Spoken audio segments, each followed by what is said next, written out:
నమస్తే, నేను లక్ష్మి. ఇవాల్టి మన టాపిక్ ఏంటంటే జగన్ కాంగ్రెస్ వైపా బీజేపీ వైపా?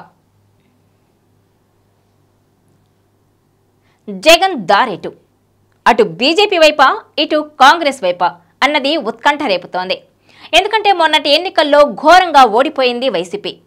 ఈ పరిస్థితుల్లో ఆ పార్టీ శ్రేణులు నిస్తేజంలో ఉన్నారు. ఒకవైపు కేసులు దాడులతో అగమ్య గోచరంలో పడిపోయింది వైసీపీ. ఇప్పుడు ఏం చేయాలా అని కొట్టుమిట్టాడుతున్నారు జగన్. పార్టీని ఏం చేయాలనే డైలమాలో ఉన్నారు.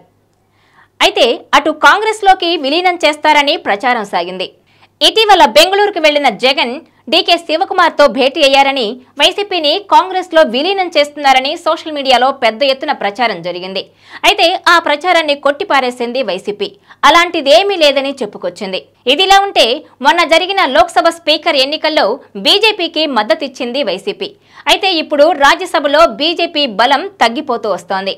ఇటీవల 4 సభ్యుల పదవీకాలం పూర్తవడంతో ఎన్డీఏ బలం రాజ్యసభలో 101కి పడిపోయింది. ఇక బీజేపీకి సొంతంగా 86 మంది సభ్యుల బలముంది. అదే విపక్ష ఇండియా కూటమికి 87 మంది సభ్యుల మద్దతుంది. ఈ పరిస్థితుల్లో రాజ్యసభలో ఏ బిల్లు పాస్ కావాలన్నా వేరే పార్టీలపై ఆధారపడాల్సి వస్తుంది. ఈ నేపథ్యంలోనే వైసీపీ రాజ్యసభ పక్షాన్ని బీజేపీలో విలీనం చేసుకోవాలన్న యోచనలో ఉంది ఆ పార్టీ. ఆ దిశగానే జగన్తో కసరత్తు చేస్తున్నట్టు తెలుస్తోంది.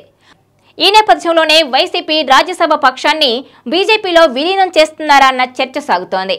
బీజేపీ కూడా ఆ దిశగానే కసరత్తు చేస్తోంది.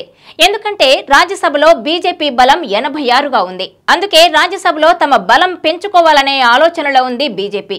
ఇదిలా ఉంటే రాజ్యసభలో బీజేపీకి 11 మంది సభ్యులున్నారు. రాజ్యసభలో ఏ బిల్లు ఆమోదం పొందాల్సి వచ్చినా 113 మంది సభ్యుల మద్దతు కావాలి. కానీ ఎన్డీఏకు 101 మంది సభ్యుల బలం ఉంది. ఆ బిల్లు పాస్ అవ్వాలంటే మరో 12 మంది సభ్యులు కావాలి. ఈ నేపథ్యంలో వైసీపీకి ఉన్న 11 మంది సభ్యులను తమ పార్టీలో విలీనం చేసుకుంటే తమకు వేరే పార్టీ మీద ఆధారపడాల్సిన పరిస్థితి ఉండదనే బీజేపీ ఆలోచిస్తోంది. అయితే జగన్ ఇప్పుడు ఏ నిర్ణయం తీసుకుంటారు?